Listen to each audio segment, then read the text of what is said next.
Sir sir ये तो बताओ सर आपने केला क्या है सर आपने कुछ भी नहीं हमने सर कुछ भी नहीं करा। तर बघितलं त्या पोलीस स्टेशनला त्या पोराला कसे मारतायत. जर समजा अच्छा तुम्ही फॉलो नाही केलं फॉलो करा तुमच्यासाठी रोज अभ्यास करून नवीन नवीन व्हिडिओ बनवत असतो. केलं? अच्छा नक्की केलं, थँक्यू. तर अशा वेळेला आपण काय केलं पाहिजे, जर समजा आपल्या चौकशीसाठी पोलीस जर पोलीस स्टेशनला घेऊन गेलेत आणि तिकडे आपल्याला बेदम मारहाण करतायत आणि आपण म्हणजे समजा आपला काही गुन्हा आहे नाही आहे तो वेगळा भाग आहे, पण आपल्याला खूप मारहाण करतायत, तर ह्याच्यामध्ये आपण नॅशनल ह्युमन राईट्स कमिशनला आपण कंप्लेंट करू शकतो. की कारण की सुप्रीम कोर्टाने जे ऑर्डर दिलेले आहेत त्यानुसार प्रत्येक पोलीस स्टेशनमध्ये सगळीकडे कॅमेरे असलेच पाहिजेत असं सुप्रीम कोर्टाचं जे ऑर्डर आहे. त्यामध्ये जर समजा तिकडे कॅमेरे नसतील आणि जर तुम्हाला मारहाण केली तर तुम्ही नॅशनल ह्युमन राईट्स कमिशनला एक लेखी तक्रार द्या किंवा ऑनलाईन तक्रार द्या.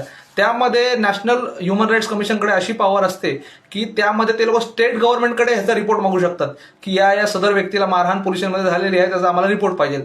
आणि जर समजा तुम्हाला असं वाटेल की ह्या गोष्टी करून सुद्धा जर काही झालं नाही तर त्यामध्ये आपण पोलीस ऑथॉरिटी जे कंप्लेंट आहे, जे ऑथॉरिटी तिकडे आपण कंप्लेंट करू शकतो पोलिसांची, तिकडे पण आपण कंप्लेंट करू शकतो. आणि ह्याच्या व्यतिरिक्त आपण हायकोर्टात सुद्धा याचिका दाखल करू शकतो की सदर पोलिसांनी आम्हाला मारहाण केली आणि जर समजा त्यामध्ये जर सदर पोलीस जे आहेत किंवा जे कुठले कॉन्स्टेबल हवालदार जे कुठले असतील जर ते दोषी जर ठरले तर त्या पोलिसाची नोकरी सुद्धा जाईल आणि त्याच्यावरती क्रिमिनल MA म्हणजे गुन्हा दाखलही सुद्धा होईल.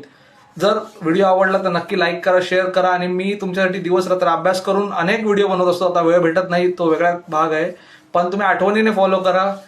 जय हिंद, जय महाराष्ट्र. धन्यवाद.